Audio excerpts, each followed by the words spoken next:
మా ఆన్లైన్ స్టూడెంట్స్కి వాయిస్ క్లియర్గానే వినిపిస్తుందా?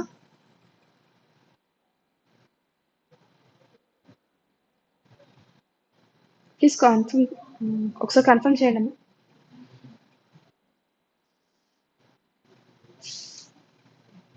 Okay, right. So they are saying audible, right. Very good. So previous సెషన్స్లో మనం టాలీ గ్రూప్స్ గురించి డిస్కస్ చేస్తున్నాం కదండి. Right, very good. Next, how many groups we have in Tally? 28 predefined groups, right? So in that 28 predefined groups, how many groups that we completed? How many groups? Six groups. Okay, what are those?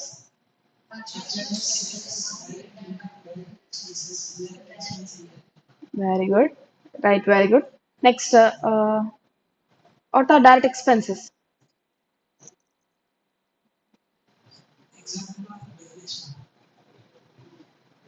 First define that one. Tarvata మీరు example చెప్పండి.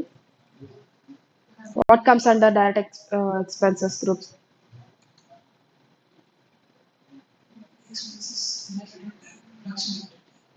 Very good. Hmm. Hmm.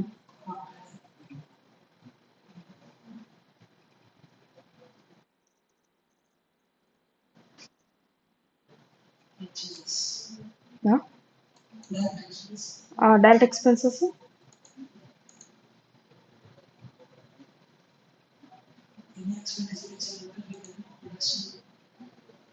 Okay, an expenditure which is related to the main business activities.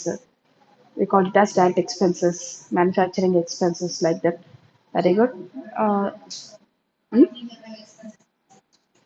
Company? అమ్మా ఒక్క నిమిషం, online students. So who is going to answer? Hemanth. Right, Hemanth చెప్తున్నారా అండి? Question అడిగారండి నేను. So direct expenses గురించి క్వశ్చన్ అడిగాను. సో ఎక్స్ప్లెయిన్ చేస్తారా?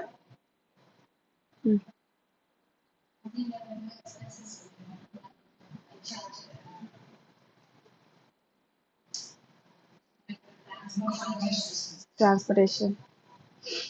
ఏం చెప్పారు? అవి ఎందుకు వస్తుంది ఇక్కడ? ఇన్కార్పొరేషన్ ఎక్స్పెన్సెస్ రాదు. ట్రాన్స్పోర్టేషన్ మీరు చెప్తాం. Transportation. So transportation comes under this one, right? Study హాల్లోనా? ఇక్కడ. Okay, okay, right, very good, fine. So answers so chat box ద్వారా పంపించండి అమ్మా మీరు. Okay.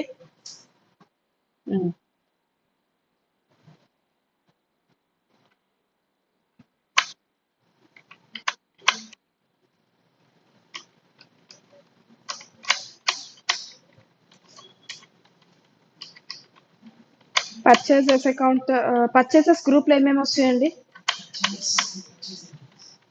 Next one, purchases and then purchase returns ledgers. Very good.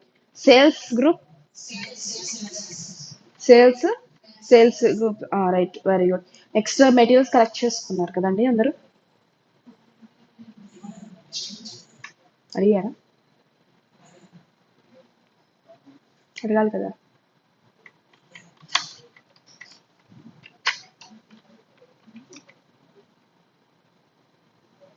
So next topic called balance sheet items.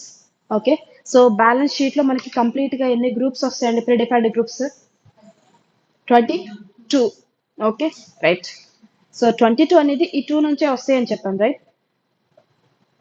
Liabilities and assets group నుంచి వస్తుంది అని చెప్పాము. So first of all we will discuss about liabilities group.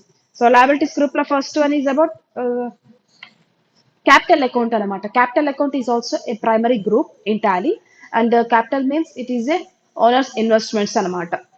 Okay. So owners అనే అతను ఎవరైతే తన company start చేసిన తర్వాత బిజినెస్ లో కొంత అమౌంట్ ఇన్వెస్ట్ చేస్తారో వాటిని మనం ఏమంటారు అంటే క్యాపిటల్ అని పిలుస్తాం. Of course he's also make contributions, investment చేస్తున్నారు. Everyone make investments in the company also. But in case owners చేసే ఇన్వెస్ట్మెంట్స్ ని మనం సపరేట్ గా ఎలా చెప్తాము అంటే క్యాపిటల్ అకౌంట్ అని క్యాపిటల్ అని పిలుస్తూ ఉంటాం. ఓకేనా? So capital is also a liability to the company. Okay. ఓనరే కదా తను ఇన్వెస్ట్మెంట్స్ తన కంపెనీలోనే కదా పెడుతుంది, మరి అది అసెట్ అవుతుంది కదా తనకి, కానీ లయబిలిటీ అని ఎందుకు చెప్తున్నారు?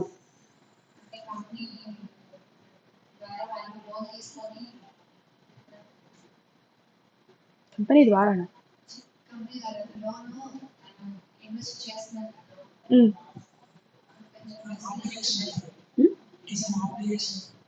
It is an obligation. What's that obligation? Hmm?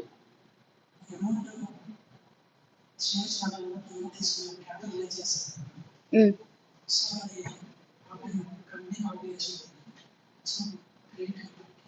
Shares ద్వారా అంటే ఇప్పుడు వాళ్ళు కూడా ఓనర్స్ అయిపోతారు కదా షేర్స్ తీసుకుంటే.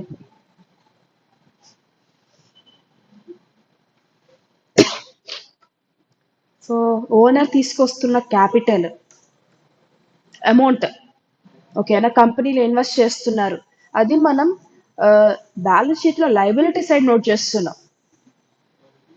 కరెక్టా కాదా అండి? మనం బ్యాలెన్స్ షీట్లో ఎప్పుడు చూసినా మనకి క్యాపిటల్ అనేది లైబిలిటీ సైడే వస్తుంది. ఫస్ట్ నోట్ చేసుకునేది capital. Okay, and then sometimes shares కూడా నోట్ చేస్తూ ఉంటారు. సో షేర్స్ కూడా ఏంటంటే company shares other persons purchase చేస్తూ ఉంటారు. వన్స్ షేర్ పర్చేస్ చేశారు అంటే ఏంటి, there also becomes owners to the company. వాళ్ళు కూడా ఓనర్సే. ఓకే, వీళ్ళు కూడా ఓనర్సే.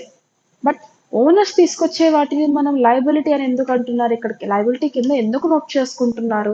అసలు వాళ్ళ కంపెనీయే కదా. అప్లికేషన్ ఉంది కరెక్టే. వాట్స్ దట్ వన్, ఇంకొంచెం ఎలాబరేట్ చేయండి. ఎందుకు లయబిలిటీ అవుతుంది? బ్యాలెన్స్ షీట్లో ఎందుకు లయబిలిటీ సైడ్లో డిస్ప్లే చేస్తున్నాం?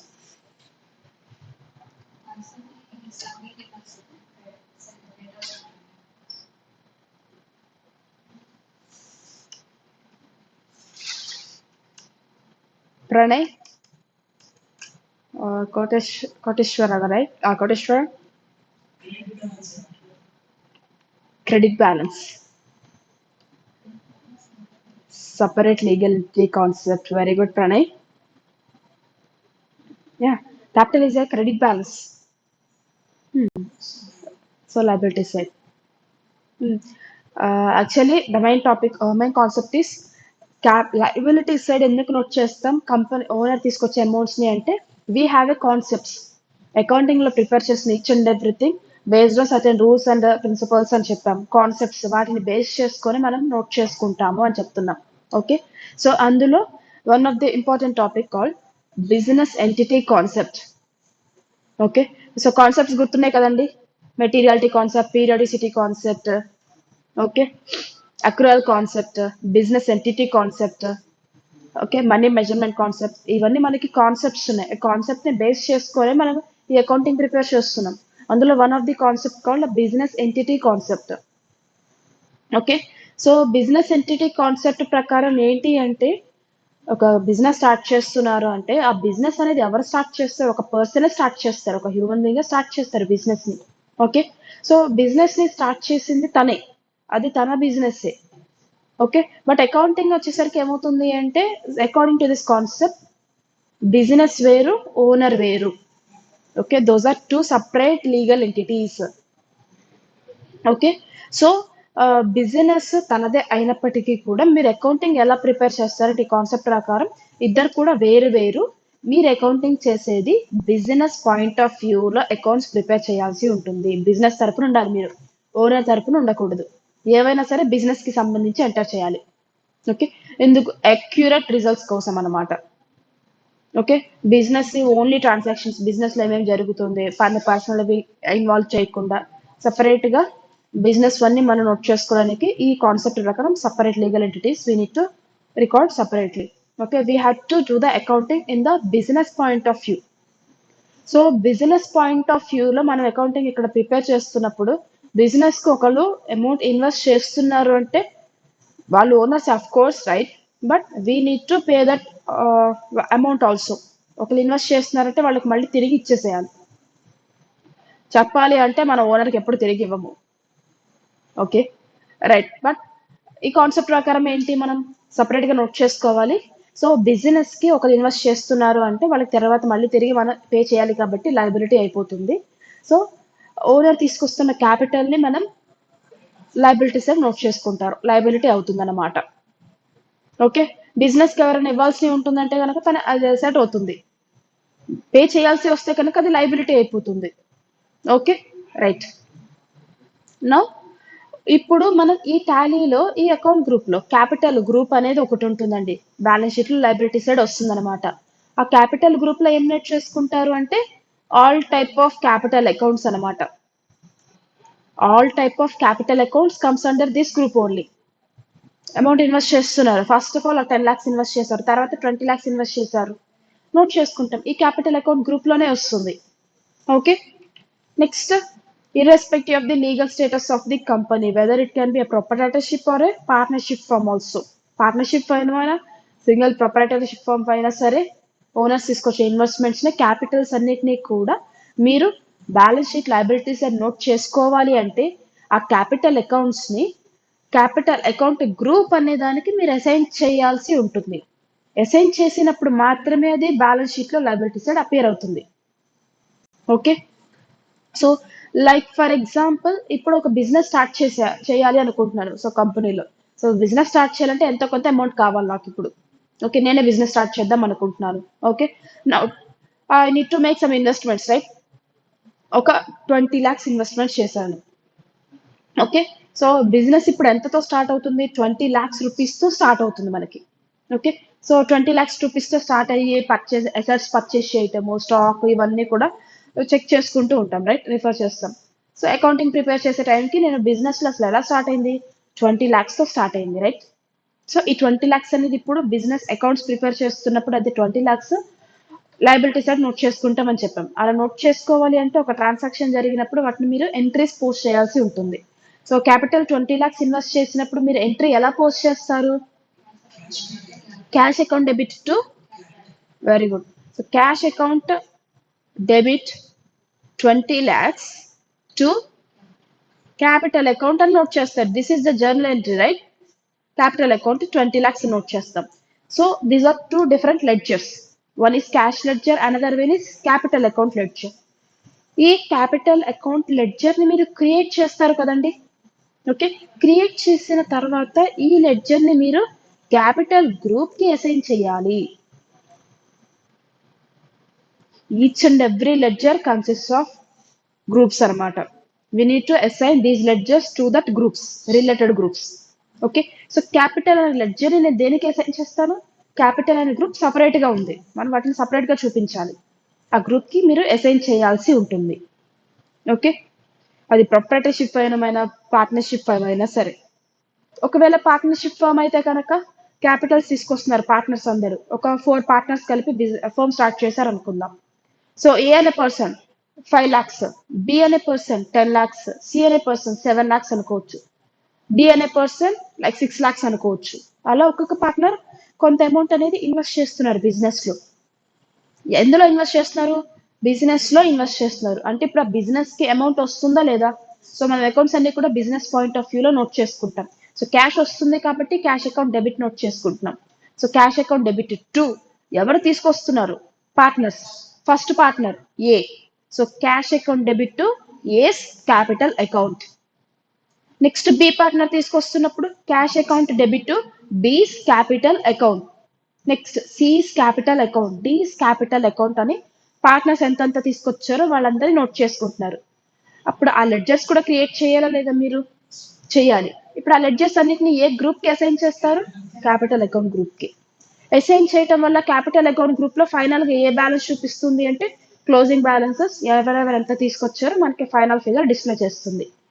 Okay, like A B C D అందరు ఎంతెంత తీసుకొచ్చారో అవన్నీ డిస్ప్లే చేసి చూపిస్తుంది. ఇండివిజువల్ గా లెడ్జర్స్ లో ఏ ఎంత తీసుకొచ్చారో ఏ లెడ్జర్ చూస్తేనే తెలుస్తుంది. బి ఎంత తీసుకొచ్చారో బి లెడ్జర్ చూడాలి. కలిపి ఎంత తీసుకొచ్చారో మనం ఎలా తెలుసుకోవచ్చు? క్యాపిటల్ అకౌంట్ గ్రూప్ ద్వారా మీరు తెలుసుకోవచ్చు. ఆ ఫైనల్ ఫిగర్స్ అనేది మీరు అనలైజ్ చేసుకోవడానికి గ్రూప్స్ అనమాట. Okay, right. అండ్ ఆల్సో ఈ క్యాపిటల్ అకౌంట్ గ్రూప్ లోనే ఇంకొక గ్రూప్ వస్తుందంటమ్మా. అదేంటి అంటే ఇంకొక లెడ్జర్ వస్తుంది. అదేంటి అంటే డ్రాయింగ్స్ అకౌంట్స్ అనమాట. Drawings account means owner business నుంచి తన పర్సనల్ యూస్ కోసం ఏమన్నా విత్ డ్రా చేస్తే ఆ విత్ డ్రా అనేది గూడ్స్ అయినా అవ్వచ్చు, క్యాష్ అయినా అవ్వచ్చు. ఓకే, గూడ్స్ అంటే బిజినెస్ లో స్టాక్ ఇన్వెంటరీ మెయింటైన్ చేస్తారు కదండి, అవి తన పర్సనల్ పర్పస్ కోసం తను తీసుకువెళ్ళారు. లైక్ ఫర్ ఎగ్జాంపుల్ నేను ఫర్నిచర్ బిజినెస్ స్టార్ట్ చేస్తున్నాను. సోఫాస్ కానీ, డైనింగ్ టేబుల్స్ కానీ, డబల్ కాట్స్ కానీ అవన్నీ ఉన్నాయి. ఓకే. నాకు ఇప్పుడు ఏదైనా ఒక సోఫాస్ ఇంట్లో లేవు, కొనాలి అనుకుంటున్నాను. ఇంకొక కంపెనీకి వెళ్ళి కొంటానా? మన దాంట్లో ఉన్నాయి కదా ఆల్రెడీ, అందులో ఏది బాగుంటే అది తీసుకొని వెళ్ళిపోతాం ఇంకా, రైట్? బట్ అది కంపెనీ అసెట్ అనమాట. Current assets of course. కంపెనీకి సంబంధించిన స్టాక్ అనేది కరెంట్ అసెట్ అవుతుంది మనకి. ఓకే.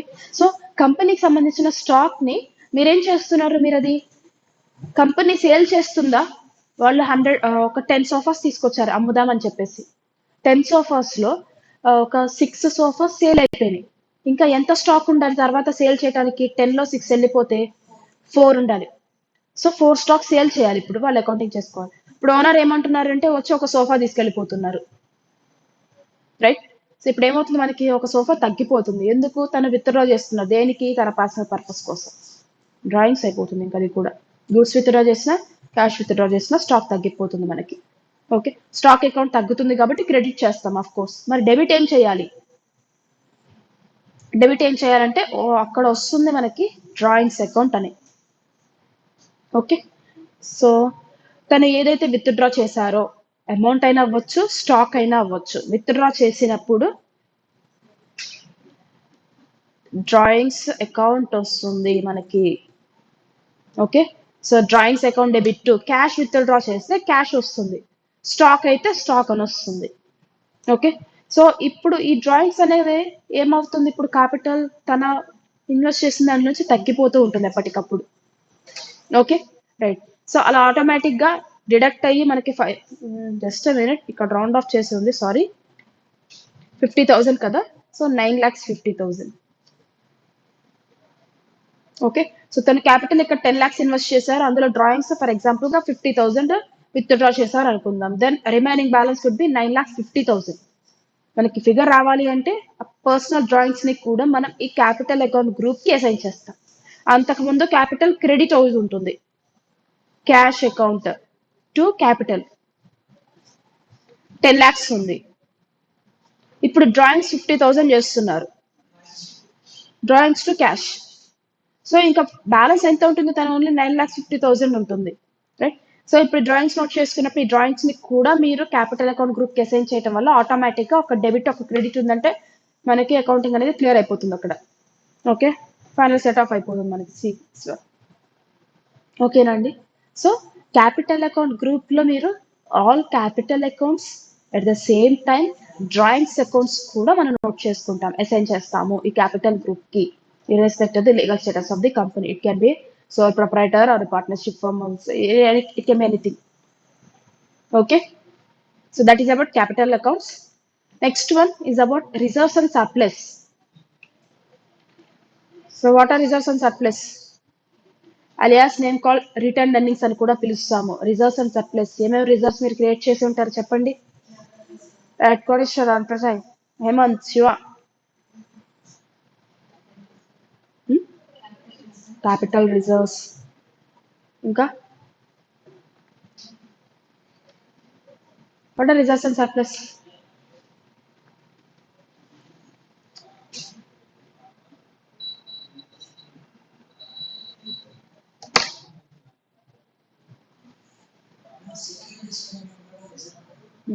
అవును, revenue reserves. Okay, CR, very good. ఇంకా అంటే ఏంటో చెప్పండి అమ్మా, కొంచెం ఎక్స్ప్లెయిన్ చేయండి.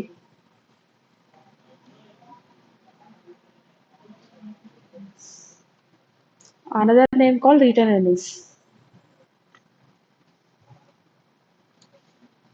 సో అన్మ్యూట్ చూసి చెప్పండి అమ్మా మీరు.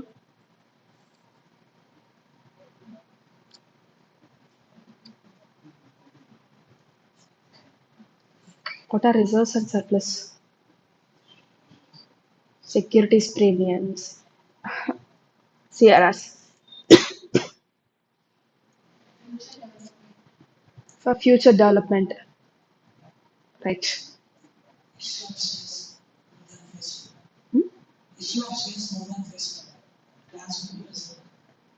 Those are securities premium, right? We call it as premiums. Okay, yeah, transfer to the reserves and surplus. Okay,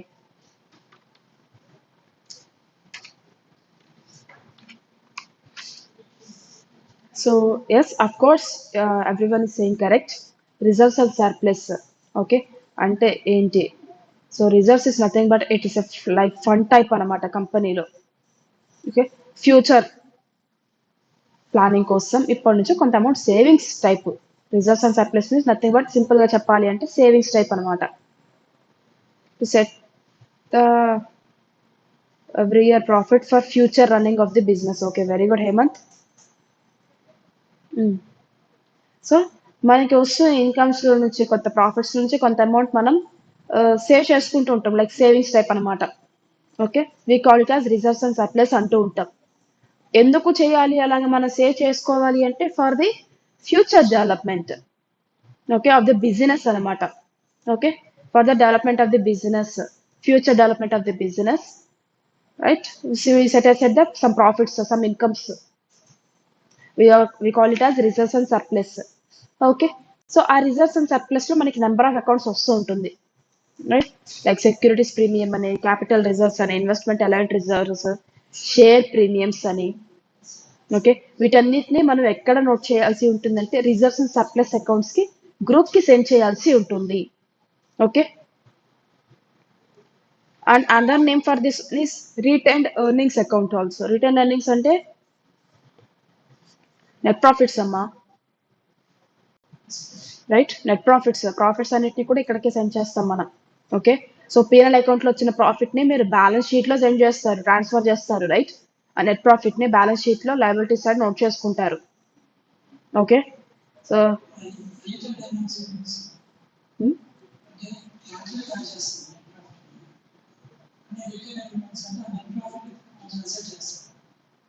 వాటిని రిటర్న్ ఎర్నింగ్స్ అంటారు, అనదర్ నేమ్ అది.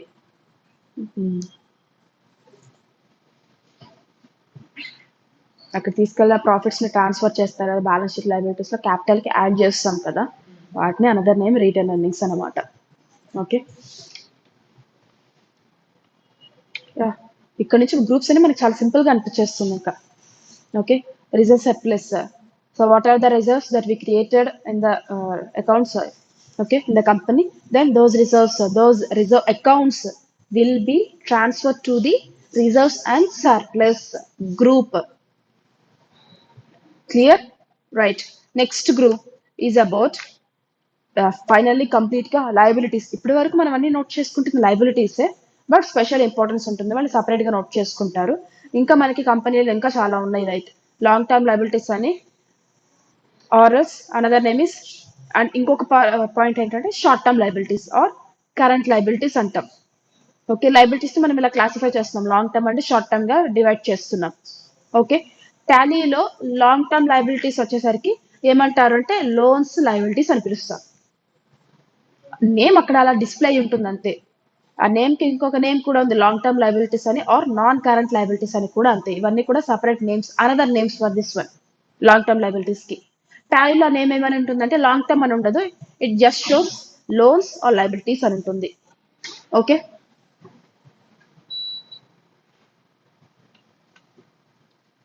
so loans and liabilities, it is a strength group and it is also a primary group in Tally. So in loans and liabilities, generally, if we take a loan from the outsiders of the company, we consider that as a loan and we have to record this under liability side, which comes under, if it is a long term loan, then it comes under long term liabilities. If it is a short term loan, then record under current liabilities. Okay,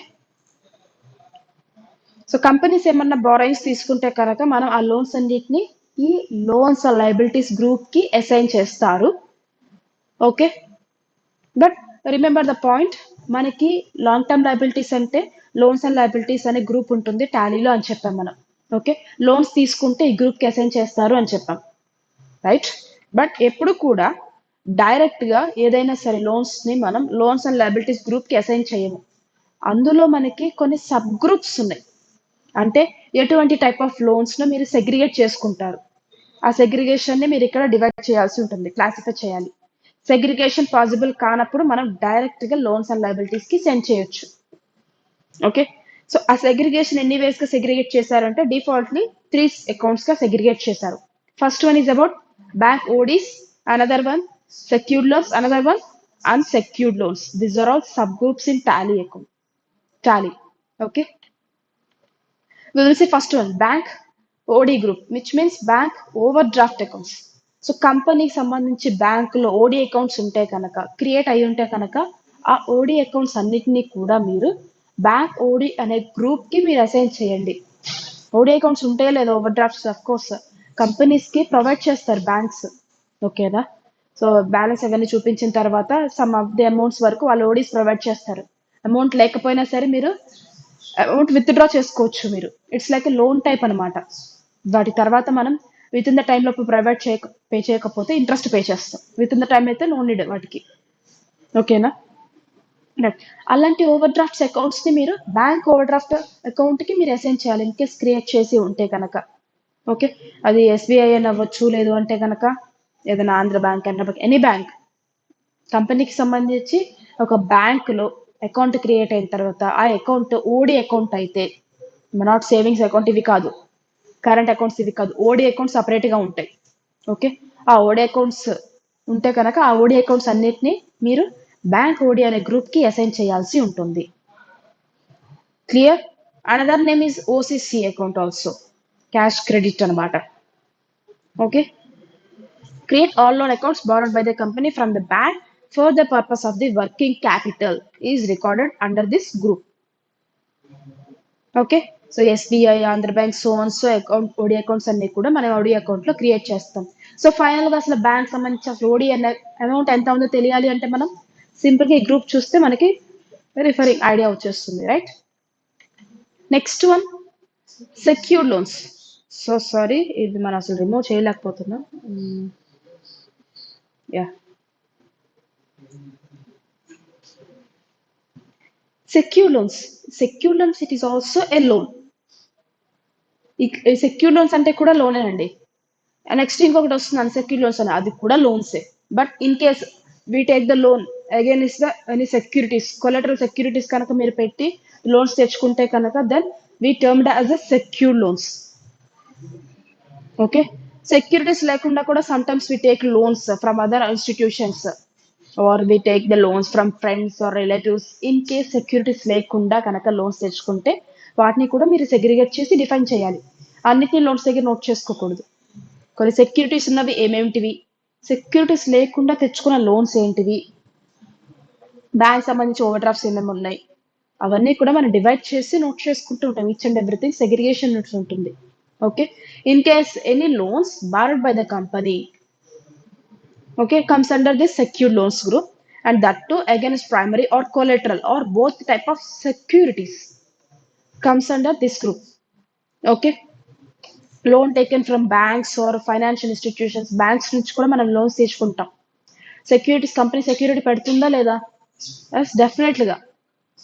okay. Securities పెట్టిన తర్వాత మనకి assets కానీ, ఓకేనా, current assets, sometimes current assets, bills, okay, వీటిని against గా పెట్టి securities పెట్టి loans తెచ్చుకుంటారు టెంపరీగా.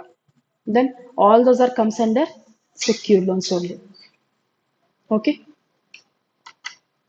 Next, unsecure loans. Some times we take loans without any securities. ఏ సెక్యూరిటీస్ లేకుండా లైక్ మాట మీద తీసుకున్నాం అనుకుంటారు అంటుంటారు, లైక్ జనరల్ గా యూజ్ చేసే టర్మ్స్ ఇవన్నీ కూడా. ఓకే.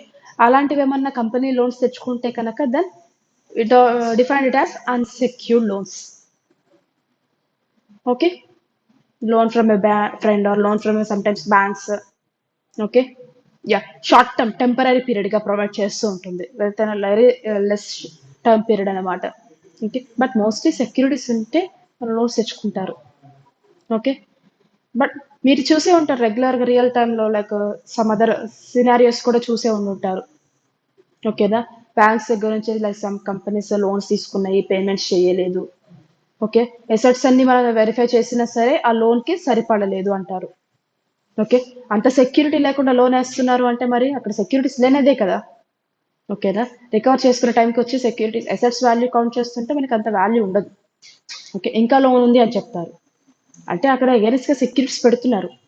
కొన్ని సమ్ టైప్ ఆఫ్ లోన్ వచ్చేసరికి సెక్యూరిటీస్ పెట్టకుండా లోన్స్ తెచ్చుకుంటున్నారు because the name and fame of the companies. Okay. టెంపరీగా ప్రొవైడ్ చేస్తారు. ఓకే. అలాంటివి ఏమన్నా ఉంటే మీరు లోన్స్ అమౌంట్ తీసుకొస్తున్నారు, ఈచ్ అండ్ ఎవ్రీథింగ్ అకౌంట్ మీరు ప్రిపేర్ చేయాలి అని చెప్తున్నా. ఈరోజు తెచ్చాను ఒక 20 30 lakhs వరకు ఆర్ క్రోర్స్ వరకు తీసుకొచ్చాను అమౌంట్స్ లోన్స్గా. టుమారో పే చేసేస్తాను. ఓకే. ఈరోజు తెచ్చాను, నెక్స్ట్ డే కల్లా పేమెంట్ చేసేస్తాను. రైట్. అమౌంట్ వచ్చింది, అమౌంట్ వెళ్ళిపోతుంది కంపెనీ దగ్గర నుంచి, కంపెనీలో నుంచి. అలా ఈ రోజు వచ్చి రేపు వెళ్ళిపోతున్నాయి కదా అని అకౌంటింగ్ చేయకుండా ఉంటామా మనం? ట్రాన్సాక్షన్స్ నోట్ చేయకుండా ఉంటామా? నో, కంపల్సరీగా నోట్ చేయాలి. బట్ ఆ తెచ్చుకున్న అమౌంట్ అనేది వితౌట్ ఎనీ సెక్యూరిటీస్గా లోన్స్ తెచ్చుకున్నారు. మరి అప్పుడు ఏం చేస్తారు? అది ఎలా సెగ్రిగేట్ చేస్తారు? అన్సెక్యూర్డ్ కింద మీరు డిఫైన్ చేయాల్సి ఉంటుంది. Okay. Right. So that is about loans and liabilities లో సబ్ గ్రూప్స్ అమ్మ. Bank code is secure loans, unsecure loans. Right. In case ఏమైనా సమ్ టైప్ ఆఫ్ లోన్స్ ఈ 3 గ్రూప్స్ లో రాలేదు, దెన్ డైరెక్ట్ గా మీరు లోన్స్ అండ్ లయబిలిటీస్ గ్రూప్ కి assign చేసేయచ్చు. ఓకే. నెక్స్ట్ వన్ వచ్చేసరికి కరెంట్ లయబిలిటీస్ అనమాట. సో కరెంట్ లయబిలిటీస్ ఇది with in a 1 year short term liabilities. Okay. Temporary obligations ఉంటాయి కనుక then we call it as current liabilities or short term liabilities. Okay, right. And simply it is the major cash outflows in the company. Major cash inflows and major cash flows outflows ఎక్కడ ఉంటుంది అంటే outflows వచ్చేసరికి ఈ liabilities లో ఉంటుంది. Current liabilities and major inflows వచ్చేసరికి current assets లో ఉంటుంది మనకి. Okay. Now some of the examples for the current liabilities. So please tell me some of the examples for current liabilities.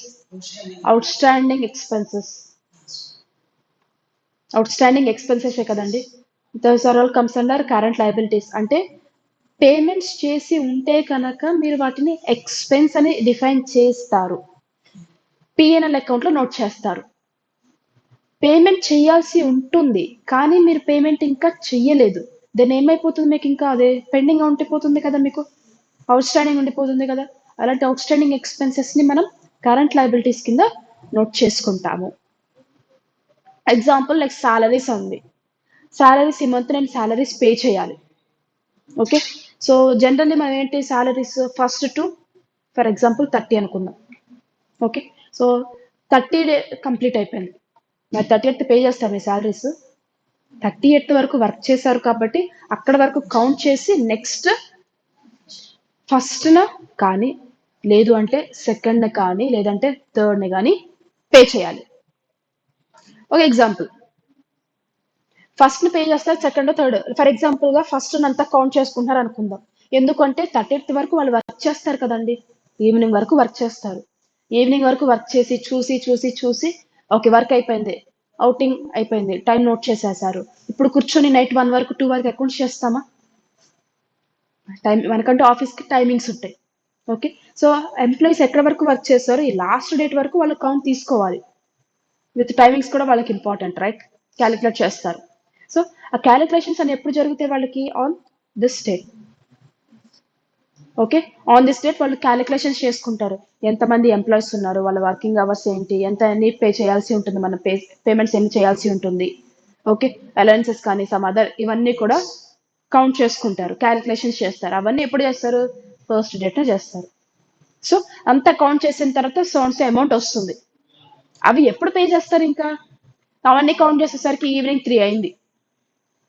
Okay. Count చేసి 3 అయింది, వాళ్ళకి ఇచ్చేసరికి 6 అవుతుంది. పే చేయవచ్చు ఆ టైంకి మీకు. ఓకే. బ్యాంక్స్ వర్క్ చేయట్లేదు. అంతకుముందు ఏంటంటే బ్యాంకింగ్ అవర్స్లోనే వాళ్ళు చెక్స్ ఇచ్చేవాళ్ళు. Okay. Banking work hours only up to 4 వరకే. మరి 4 తర్వాత నేను ఇక్కడ చెక్ ఇచ్చాను ఎంప్లాయీకి, తను ఏం చేయాలి ఇప్పుడు? నెక్స్ట్ డే వెళ్తారు యాక్చువల్లీ. అప్పుడు మన బ్యాలెన్స్ ఎప్పుడు తగ్గుతుంది? నెక్స్ట్ డే ఎప్పుడైతే తను డిపాజిట్ చేస్తారో అప్పుడు తగ్గుతుంది మన బ్యాలెన్స్. ఓకే. ఆల్మోస్ట్ ఒక సెకండ్ ఆర్ థర్డ్ డేట్ని జరుగుతుంది అకౌంటింగ్ మొత్తం కూడా. అది ఎప్పటి వరకు జరుగుతున్నాయి మీకు? ముందు మంత్వి, ప్రీవియస్ మంత్వి మీరు నెక్స్ట్ మంత్లో జరుగుతున్నాయి వాటి పేమెంట్స్ అనేవి. మరి ఆ మంత్ వరకు అది ఏమవుతుంది? అవుట్ స్టాండింగ్ అవుతుంది కదా. పేమెంట్ చేసేంత వరకు అది ఎక్స్పెన్సెస్ అవుట్ స్టాండింగ్ అవుతుంది, పేమెంట్ చేసిన తర్వాత అది ఎక్స్పెన్స్ కింద కన్వర్ట్ అవుతుంది. ఓకే. ఇప్పుడు ఇలా చేస్తున్నారు కాబట్టి ఫైన్, బాగానే ఉంటుంది. ఒకవేళ మన accounting year financial year 1st April నుంచి 31st March వరకు అనుకుందాం. ఓకే. సో 31st March అంటే మార్చ్ మంత్లో పే చేయాల్సిన శాలరీస్ ఎప్పుడు పే చేస్తారు మీరు? నెక్స్ట్ మంత్లో పే చేస్తారు. ఎప్పుడు? ఏప్రిల్ మంత్లో పే చేస్తారు. పేమెంట్ ఎప్పుడు జరుగుతుంది? ఏప్రిల్ మంత్లో పేమెంట్ జరుగుతుంది. మరి సాలరీస్ ఏప్రిల్ మంత్లో నోట్ చేసుకుంటారా? ఈ అకౌంట్స్లో నోట్ చేసుకుంటారా? ఫైనాన్షియల్ ఇయర్ అకౌంట్స్లో పేమెంట్ అక్కడే చేశారు కదా, అవుట్స్టాండింగ్ కింద నోట్స్ చేసుకుంటారు. అది ఎవరు చెప్తున్నారు? Accrual concept. ఓకే, మనం ఏదైనా అకౌంటింగ్ చేస్తున్నామంటే ఏదో ఒక కాన్సెప్ట్ ఉండే ఉంటుంది. ఓకే, సో ఈ కాన్సెప్ట్ ఏంటంటే అక్రూవల్ కాన్సెప్ట్ ప్రకారం మీరు ఫ్యూచర్లో అయినా సరే ఎక్స్పెన్సెస్ ఇంకర్ అయినా ఇంకర్ అవ్వకపోయినా సరే అక్కడ ఆ టైంకి అయితే ఇంకర్ అయ్యారు, పేమెంట్ చేసినా చేయకపోయినా, రిసీవ్ చేసుకున్నా రిసీవ్ చేయకపోయినా, బట్ ఒక ట్రాన్సాక్షన్ ఒక ఈవెంట్ అయితే జరిగింది మనకి, నోట్ చేసుకుంటాం according to the accrual concept ప్రకారం. సో మార్చ్ మంత్లో ఇన్వాల్వ్ అయిన సాలరీస్ అన్ని అక్కడే మనం పే చేసేసేయాల్సి ఉంటుంది, బట్ పే చేయలేకపోతున్నాం, అది నెక్స్ట్ మంత్కి పే చేస్తున్నాం. బట్ సాలరీస్ అనేవి ఎప్పటివి? మార్చ్ మంత్వి. మరి అప్పుడే క్లియర్ చేసుకోవాలి కదా ఎక్కడ. సో అప్పుడు ఏం చేస్తారు అంటే మార్చ్ మంత్లో అది అవుట్ స్టాండింగ్ కింద నోట్ చేస్తారు. అవుట్ స్టాండింగ్ ఎంట్రీస్ మనం పోస్ట్ చేస్తాం. ఓకే, పెండింగ్ కింద నోట్ చేస్తారు. So comes under salaries payable, salaries out standing. Okay, so pay చేసి ఉంటే కనుక సాలరీస్ టు క్యాష్ అని వస్తుంది, పే చేయకపోతే salaries to outstanding salaries అని వస్తుందమ్మా ఎంట్రీ వచ్చేసరికి. ఓకే, సో ఈ డెబిట్లో నోట్ చేసిన సాలరీస్ అనేది పిఎన్ అకౌంట్కి ట్రాన్స్ఫర్ చేసేస్తారు కదండి, బట్ స్టిల్ పెండింగ్ చూపిస్తూ ఉంటుంది ఇన్ ద లయబిలిటీస్ సైడ్ అనమాట. Okay, as a name salaries payable or outstanding salaries అని, అవన్నీ కూడా టెంపరీ అబ్లిగేషన్స్ పే చేయాల్సినవి ఉంటుంది. So comes under current liabilities. So business needs to pay towards their employees which became due. Same thing, wages or services consumed but yet to be paid. So ఇక్కడ ఎంప్లాయీస్కి దగ్గర నుంచి మీరు services consume చేసుకున్నారు, but మీరు ఇంకా payment చేయలేదు, చేయాల్సి ఉంటుంది. We term that as outstanding are payables అంటాం. This are all comes under current liabilities group. అలా ఏవైతే అవుట్ స్టాండింగ్ ఉన్నాయో వాటన్నిటిని తీసుకువెళ్ళి కరెంట్ లయబిలిటీస్లో నోట్ చేయండి. ఓకే, సో కంప్లీట్గా ప్రాఫిట్స్ వచ్చిన తర్వాత, ఇన్కమ్స్ వచ్చిన తర్వాత మనం ఏం సెటిల్ చేసుకుంటూ వెళ్తాం? ఈ లయబిలిటీస్ అకౌంట్స్ అన్ని సెటిల్ చేసుకుంటూ వెళ్తారు one by one. Okay, so that is about current liabilities. Pendings ఉన్నవని నోట్ చేసుకుంటాం అని చెప్పాం, clear. But in that one also current లయబిలిటీస్లో కూడా మళ్ళీ మనకి సబ్ డివిజన్స్ ఉన్నాయండి. మనకి పెండింగ్ ఉండేవి అకౌంట్స్ చాలా ఉంటాయి, సాలరీస్ అని, వేజెస్ అని, లేదంటే క్రెడిటర్స్కి పే చేసే అమౌంట్స్ కానీ, ట్యాక్సెస్ కానీ చాలా ఉంటాయి మనకి. ఓకే, వాటిలో కొన్ని టైప్స్ని సపరేట్గా డివైడ్ చేసి చూపించమంటున్నారు, వాటిని ఒక సపరేట్ గ్రూప్గా క్రియేట్ చేశారు. Right, the defined sub groups under this group, those are duties and taxes, provisions and then sundry creditors. Generally current లయబిలిటీస్లో ఏమన్నా ఈ 3 గ్రూప్స్ కానివి ఉన్నప్పుడు మాత్రమే ఈ గ్రూప్కి అసైన్ చేయాలి. ఇన్ కేస్ మీకు పెండింగ్ లయబిలిటీ ఉంది అంటే కనుక we need to classify these things. Duties and ట్యాక్సెస్లో వస్తుందా, ప్రావిజన్స్లో వస్తుందా, సన్రీ క్రెడిటర్స్లో వస్తుందా? ఈ మూడిట్లో రానప్పుడే మనం ఏం చేయాలి? అది కరెంట్ లయబిలిటీస్కి అసైన్ చేయాలి. Okay, yeah, here that is point. The user should check whether it can be placed under any of these subgroups. If there is no related subgroup, then it can be kept under directly current liabilities group, or a separate subgroup may be created for such account when there are multiple in numbers. ఈ 3 కానీ ఇంకేమన్నా మీకు pending ఉంటే లేదంటే of course ఇప్పుడే మనం discuss చేసాం, salaries payable అని, వేజెస్ పేబుల్ అని, సమ్ అవుట్ స్టాండింగ్ ఎంట్రీస్ అన్ని కూడా ఉంటాయి మనకి. ఓకే, సో అవన్నిటిని మీరు కరెంట్ లయబిలిటీస్కి అసైన్ చేస్తారు. అవే డిఫరెంట్ చాలా ఉన్నాయంటే కనుక వాటన్నిటికి సంబంధించి ఇంకొక గ్రూప్ కూడా మనం క్రియేట్ చేయొచ్చు అని చెప్తున్నారు. Okay, so first of all అసలు ఈ 3 ఏంటో చూద్దాం. First one is duties and taxes. Any tax ledgers should come under duties and taxes group. Any tax ledger comes under duties and taxes group only. GST, it is a tax, then comes under duties and taxes group. Sales tax, duties and taxes group. Okay, TDS, duties and taxes group. Each and every tax account ledgers comes under this duties and taxes group only. Okay, income tax, duties and taxes group, each and everything మనం ఈ duties and taxes group లోనే note చేసుకుంటాం. Tax ledgers అన్ని duties and taxes group లో వచ్చేస్తుందమ్మా. Okay,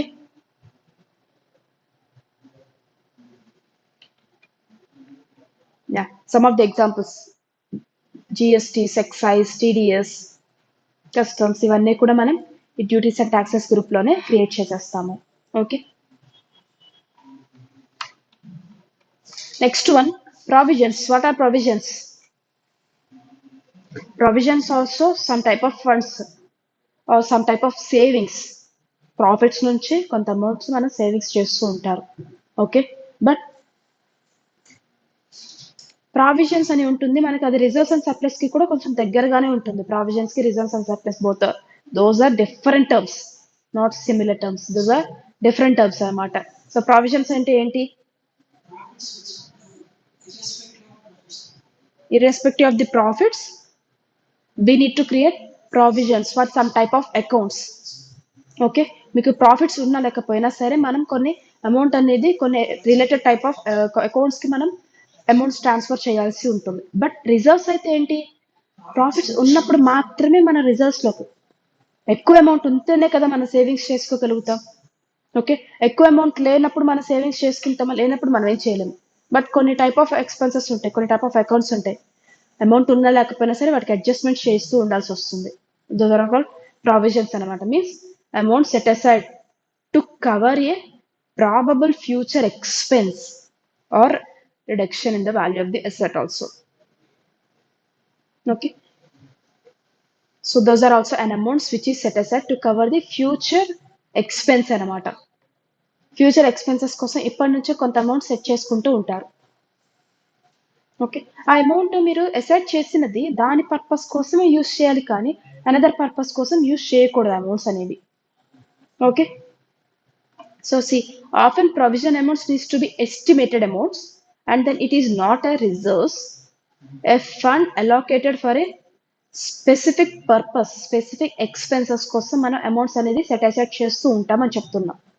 okay, for example గా provision for fixed assets, provision for bad debts, provision for asserts also. Like for example, ఇప్పుడు మనం అసెట్ ని కొన్నాను, మెషినరీ కొన్నాను. ఓకే, ఒక 10 lakhs పెట్టి కొన్నాను. ఎంత amount? 10 lakhs rupees. Okay, so major cash flow, out flow అనమాట. ఓకే, సో ఇప్పుడు నేను 10 lakhs పెట్టి మెషినరీ కొన్నాను. అది ఎన్ని ఇయర్స్ వర్క్ చేస్తుంది? మహా అయితే ఒక 5 years వర్క్ చేస్తుందేమో, మేబీ 10 years వర్క్ చేసినా సరే. ఓకే, బట్ మేబీ చేంజ్ చేసే ఛాన్సెస్ ఉంటుంది తర్వాత మళ్ళీ మనం అసెట్స్ ని. సో ఒక 5 years అనుకున్నాం estimated life, right? Estimated life is 5 years.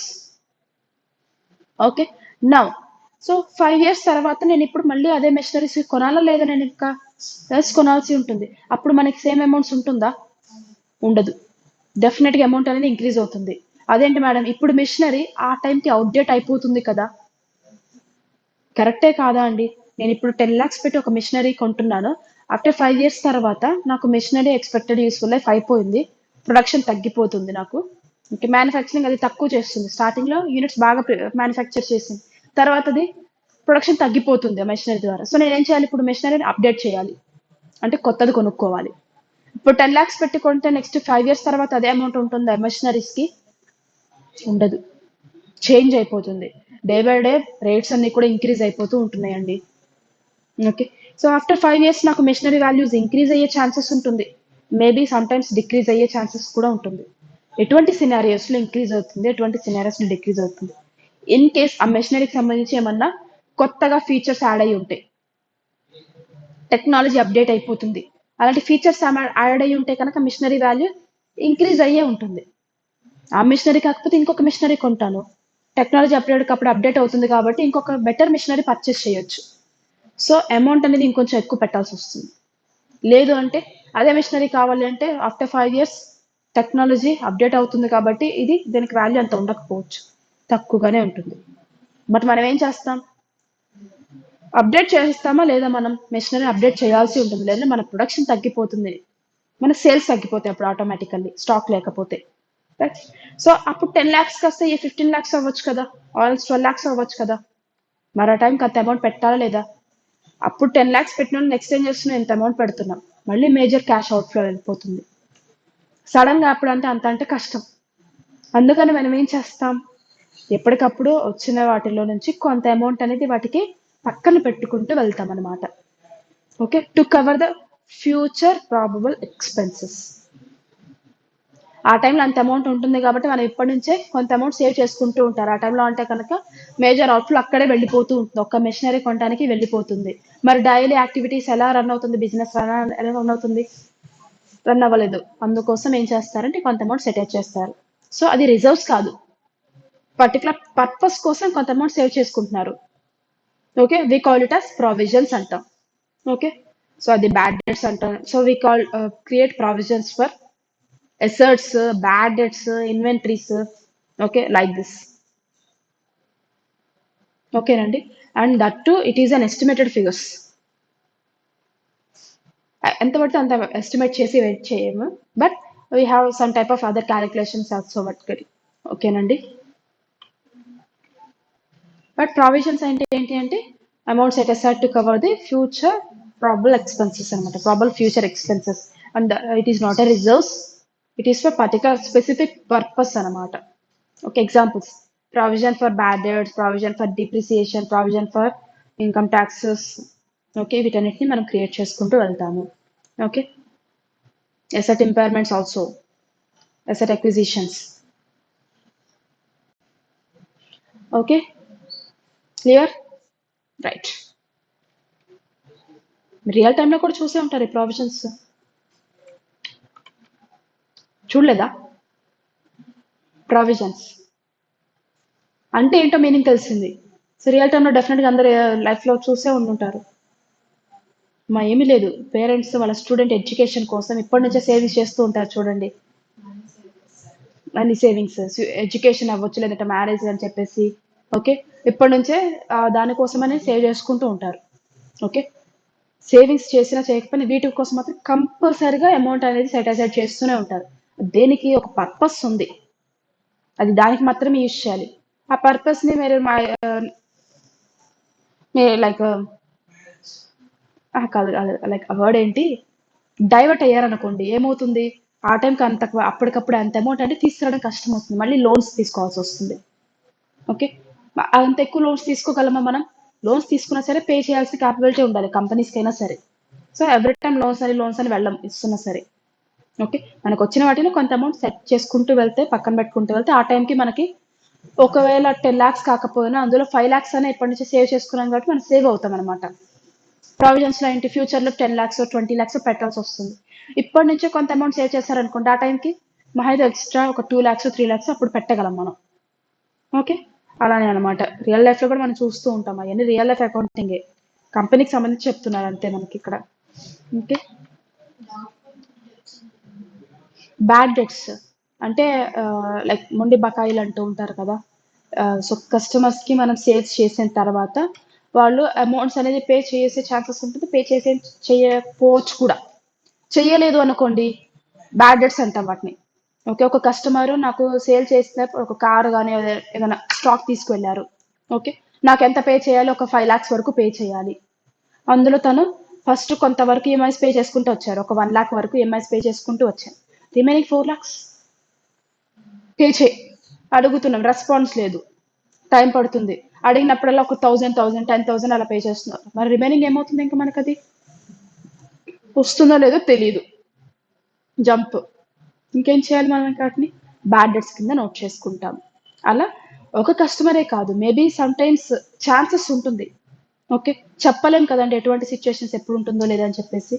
So అలా వాళ్ళు ముందుగానే ఏం చేస్తూ ఉంటారంటే బ్యాడ్ డెట్స్ ఉండొచ్చేమో అని చెప్పేసి వాటికి ముందుగానే కొంత అమౌంట్ అనేది సెట్ చేసుకుంటారు, జస్ట్ ఫర్ మన పర్పస్ సాటిస్ఫాక్షన్ కోసం అంతే. కొంత అమౌంట్ అనేది సేవ్ చేసుకుంటూ ఉంటాం. సో బ్యాడ్ డెట్స్ ఉన్నప్పుడు అమౌంట్ ఎంతో సేవ్ చేసుకున్నారు కదా, అమౌంట్ ఇలా కవర్ చేసుకుంటూ వెళ్తారు. ఓకే, రొటేషన్ అనమాట అంతే ఇదంతా కూడా. నెక్స్ట్ వన్ సన్రీ క్రెడిటార్స్ అకౌంట్ అమ్మా. సన్రీ క్రెడిటార్స్ అకౌంట్. సన్రీ క్రెడిటార్స్ అంటే ఏంటి? Creditors means whom we call it as creditors. ఎవరిని అంటాం క్రెడిటార్స్ అని? వెండర్స్ అంటాం క్రెడిటార్స్ అని. వెండర్స్ కదర్ నేమే క్రెడిటార్స్ అని. క్రెడిటార్స్ అంటే ఎవరు? ఆర్ వెండర్స్ అంటే ఎవరు?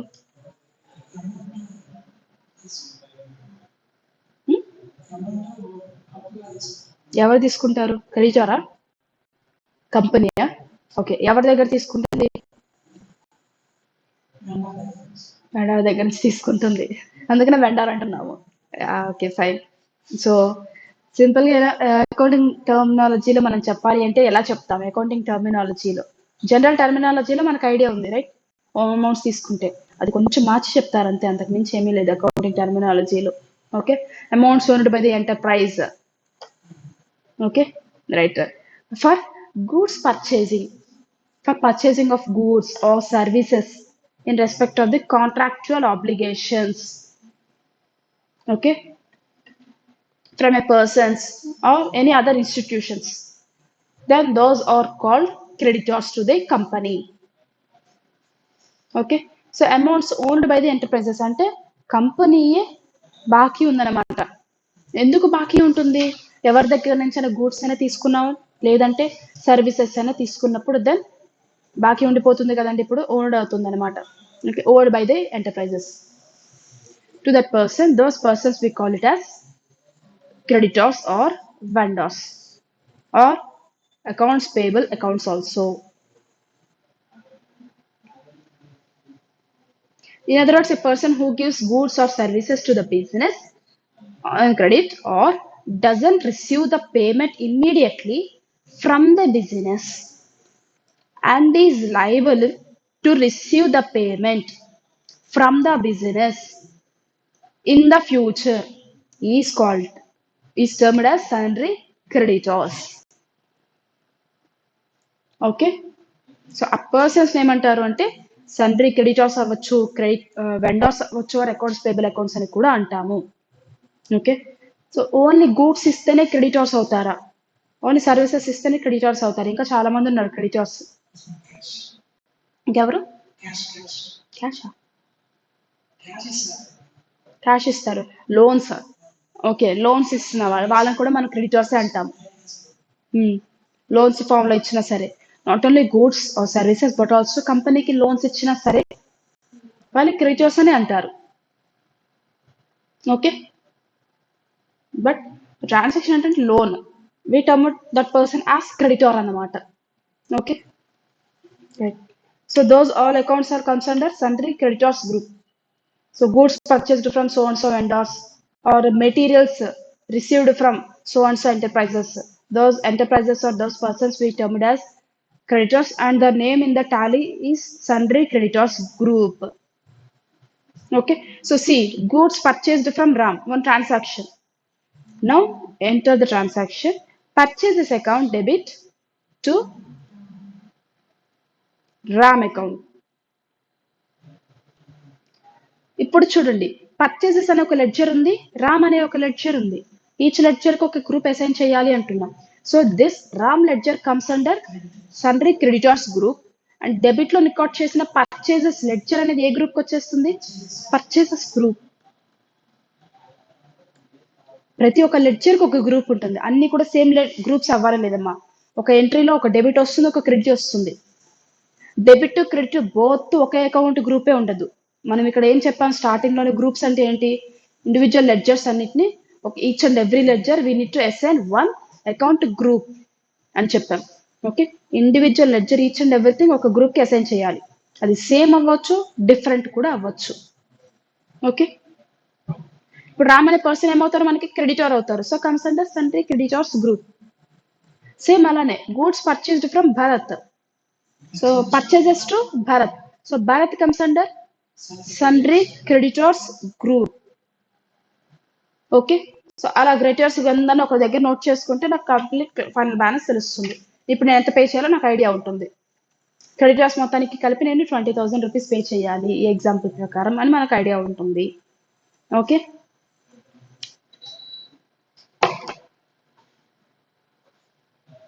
నౌ ఇవన్నీ కూడా ఏంటి, కరెంట్ లయబిలిటీసే. ఎన్ని గ్రూప్స్ డిస్కస్ చేసాం కరెంట్ లయబిలిటీస్లో? 3 4 2 3 4. ఒకసారి చెప్పండి అవేంటి అనేది.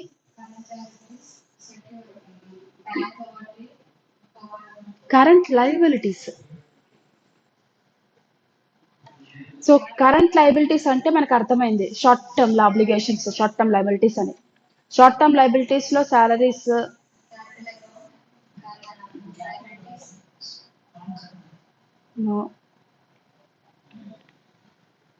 రైట్. సి సన్రీ క్రెడిటార్స్ అనేది కూడా ఒక కరెంట్ లయబిలిటీ.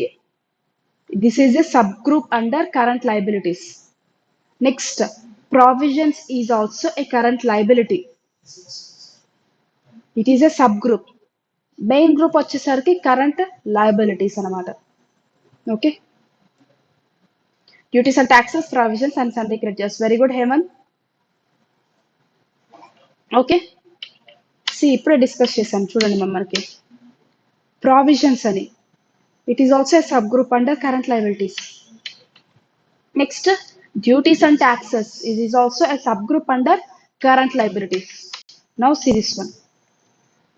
కరెంట్ లయబిలిటీస్ లో 3 సబ్ గ్రూప్స్ ఉన్నాయి, duties and taxes, provisions, సన్రీ creditors. So మీకు ఏమైనా short term obligations, short term liabilities ఉంటే కనుక, first of all see this one. ఈ 3 కేటగిరీస్ లో ఏమైనా వస్తుందా, ఉంటే కనుక అసైన్ చేయండి. లేనప్పుడు మాత్రమే మనం డైరెక్ట్ గా ఆ లెడ్జర్ ని కరెంట్ లయబిలిటీస్ అనే గ్రూప్ కి అసైన్ చేస్తాము.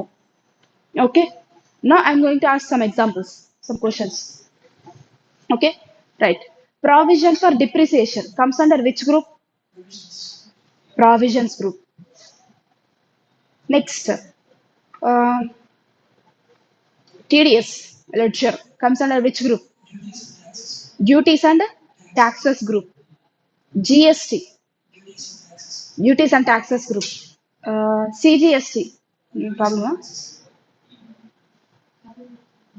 పడుకోండి, కొంచెం రెస్ట్ తీసుకోండి ఒక నిమిషం.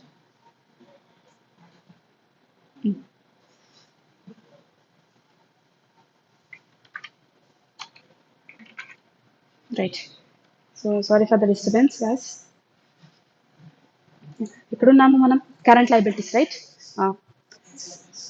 ఎగ్జాంపుల్స్ అడుగుతున్నాం కదా, రైట్. ఎవ్రీవన్ చెప్తున్నారా? 1%. హేమంతేనా?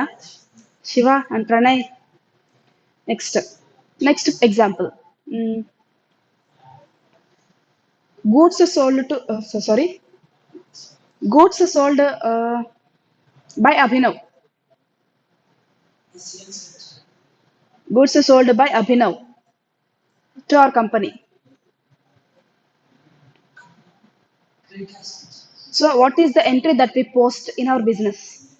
So I'm repeating again my question. Goods sold by Abhinav to our company. Creditors. ఓకే, ఎవరు క్రెడిటార్స్ అవుతారు? అసలు ట్రాన్సాక్షన్ ఎంట్రీ పోస్ట్ చెప్పండి అమ్మా. ఎంట్రీ చెప్పండి first. Goods sold by Abhinav to our company, 10 lakhs rupees worth of goods.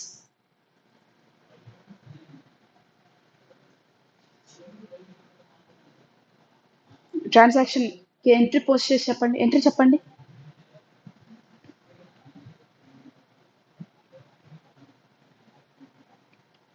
Maybe type చేసినట్లున్నారు students మీరు. That's it.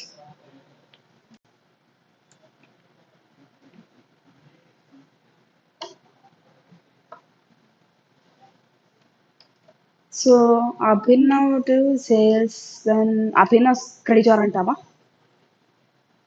ఒకసారి కరెక్ట్ చేసుకోండి అమ్మా ఎంట్రీ. యా, మీరు చెప్తున్నారు, మీరు ఏం ఎంట్రీ చెప్తున్నారు?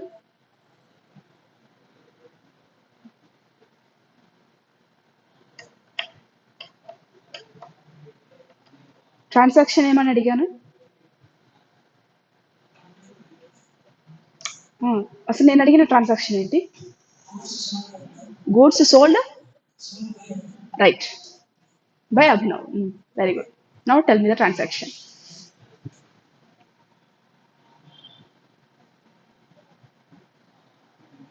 సింపుల్, ఆల్రెడీ చెప్పినట్లున్నారు. ఇక్కడ అడిగిన ట్రాన్సాక్షన్ ఏంటండి?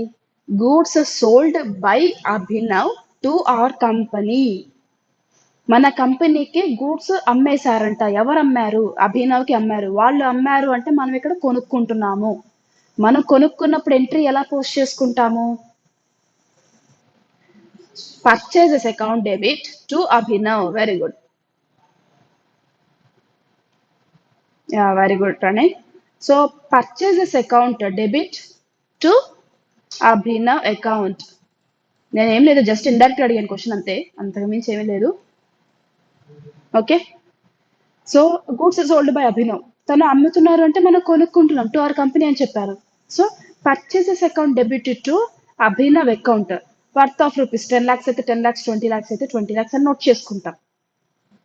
ఓకే, లైక్ దిస్ ఎంటర్ చేసుకుంటామండి.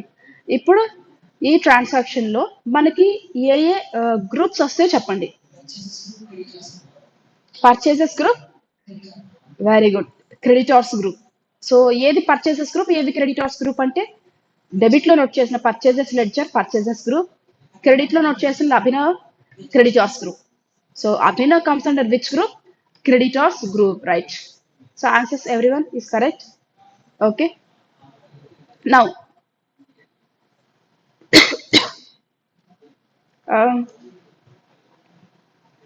outstanding salaries comes under which group? Outstanding salaries అమ్మా.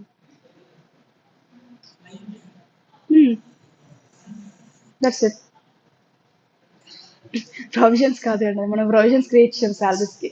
Okay, so salaries, outstanding salaries or salaries payable, it is not a tax or a duty, or it is not a provision, neither is sundry creditors. Okay, so అవి salaries out standing అనేది ఈ 3 groups లో రాదు. మనకి ఏ group లో వస్తుంది?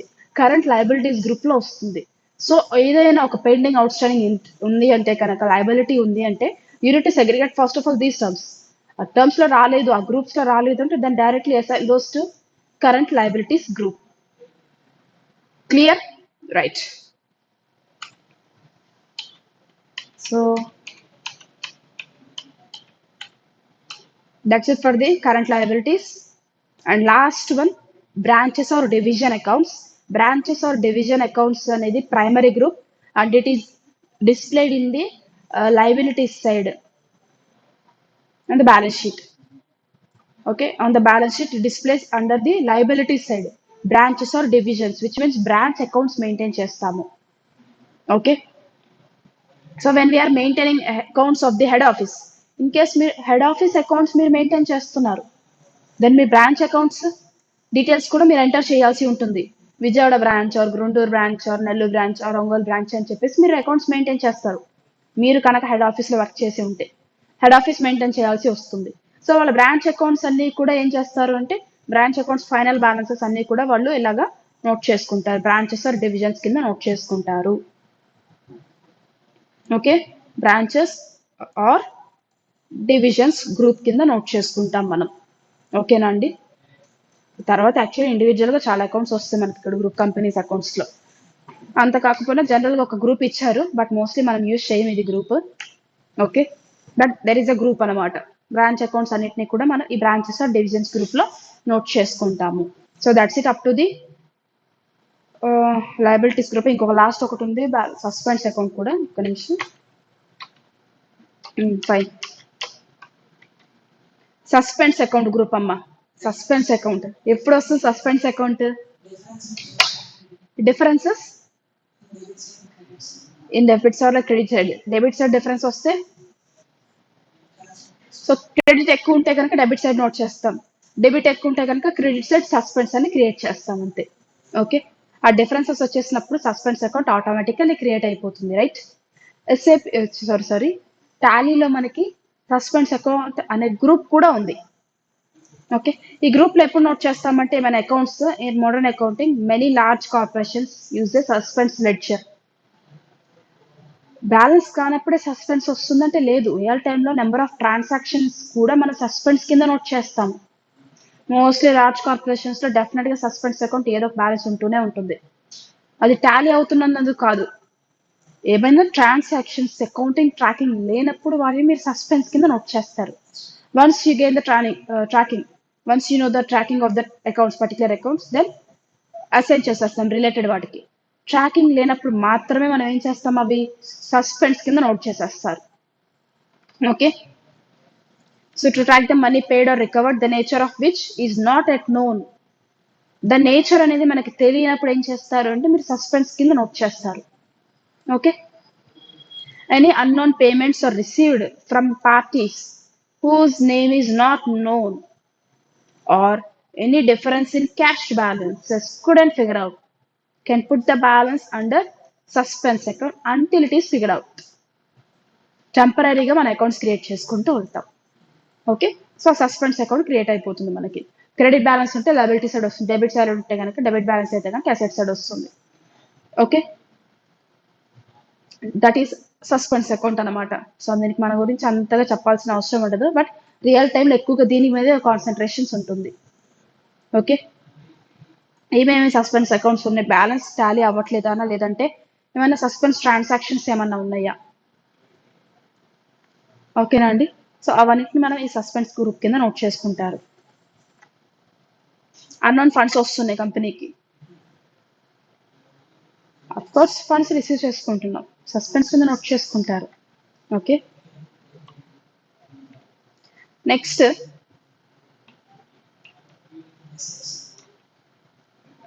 ఇంకొక examples ఉన్నాయి. Travelling advances, interest suspense accounts, money paid for travelling advance whose details will be unknown only upon the submission of the traveling allowance bills.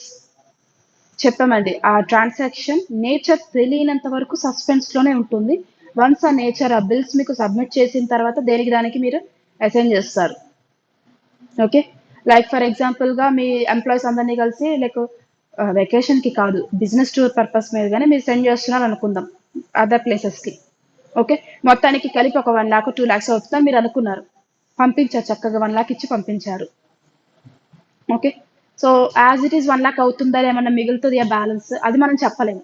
మిగిలితే తీసుకొస్తారు. ఓకే, మిగిలినప్పుడు దేనికి ఎంత అమౌంట్ స్పెండ్ చేస్తారో మనకి అకౌంటింగ్ రావాలి. అక్కడికి వెళ్ళేంత వరకు మనకు తెలియదు అనుకుందాం. తెలియనంత వరకు మనం ఏం చేస్తాం, సస్పెన్స్ కింద నోట్ చేస్తారు. అది తెలిసిన తర్వాత బిల్స్ సబ్మిట్ చేస్తారు. చూడండి, బిల్స్ కంపల్సరీగా సబ్మిట్ చేస్తారు. సబ్మిట్ చేసిన తర్వాత దీనికి ఇంత అయిందని మీరు నోట్ చేయాలి. మీరు ఆల్రెడీ నేను 1 lakh నోట్ చేసేసా కదా ఫర్ ట్రావెలింగ్ పర్పస్ కోసం అని చెప్పేసి, ఓకే, ఆఫీస్ టూర్ కోసం అని చెప్పేసి వెళ్ళారు, ఆఫీస్ వర్క్ మీదే వెళ్ళారు, 1 lakh అలా నోట్ చేసేసుకుంటూ వెళ్ళిపోవచ్చా? అలా ఉండదు. ఈవెన్ 1 రూపీకి బిల్ ఉన్న అది కూడా నోట్ చేస్తారు. ఓకే, సో ఆ 1 lakh మీరు సెండ్ చేసినప్పుడు సస్పెన్స్ కింద నోట్ చేస్తాం. సోన్స్ అకౌంట్ క్రియేట్ చేసి మనం వన్స్ 1 lakh ఎంత అమౌంట్ ఎక్కడ స్పెండ్ చేశారు, ఓకే, స్పెండింగ్ ట్రావెలింగ్ ఇంత అయింది, మీటింగ్స్ కోసం ఇంత అవుతుంది, అలా మీరు నోట్ చేసినప్పుడు అవి బిల్స్ సబ్మిట్ చేస్తే ఆ బిల్స్ ని సెగ్రిగేట్ చేసి నోట్ చేస్తారు. సస్పెన్స్ అకౌంట్ అక్కడితో క్లియర్ అయిపోతుంది. ఓకే, లైక్ దట్ అనమాట. That is about up to all liabilities groups. Okay, so number of groups discuss చేసినట్లున్నాం కదండి మనం. సో ఏమేమి డిస్కస్ చేసాం, అసలు గుర్తున్నాయా? Very good. సో గుర్తుంటే ఒక్కసారి చెప్పండి అమ్మా, మనం చాలా గ్రూప్స్ డిస్కస్ చేసాం.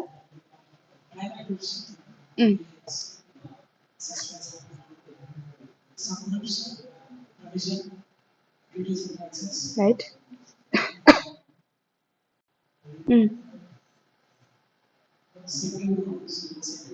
Very good. నెక్స్ట్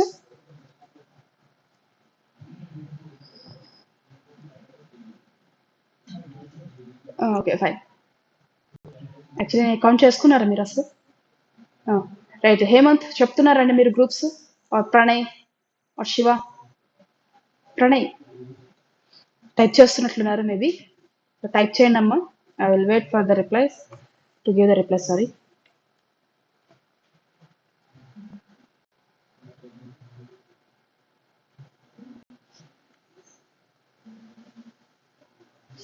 ఇక్కడ మనం గ్రూప్స్ గురించి డిస్కస్ చేస్తాం, ఏమీ లేదు. ఇక్కడ అకౌంట్స్ అన్ని మీరు ఆల్రెడీ నేర్చుకున్నది.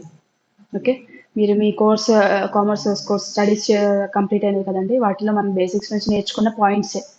ఓకే. కాకపోతే అవి ఫైనల్‌గా రియల్ టైమ్‌లో ఎలా వర్క్ అవుతుందంటే ఈ Tally softwares, accounting softwares use చేస్తారు. అకౌంటింగ్ సాఫ్ట్‌వేర్స్ ఎలా అప్డేట్ చేస్తారు అనేది మీకు ఇక్కడ చెప్తాం మన క్లాస్‌లో. Reserves and surplus, current liabilities, provisions, bad debts. అమ్మ groups names, bad debts is not a group name.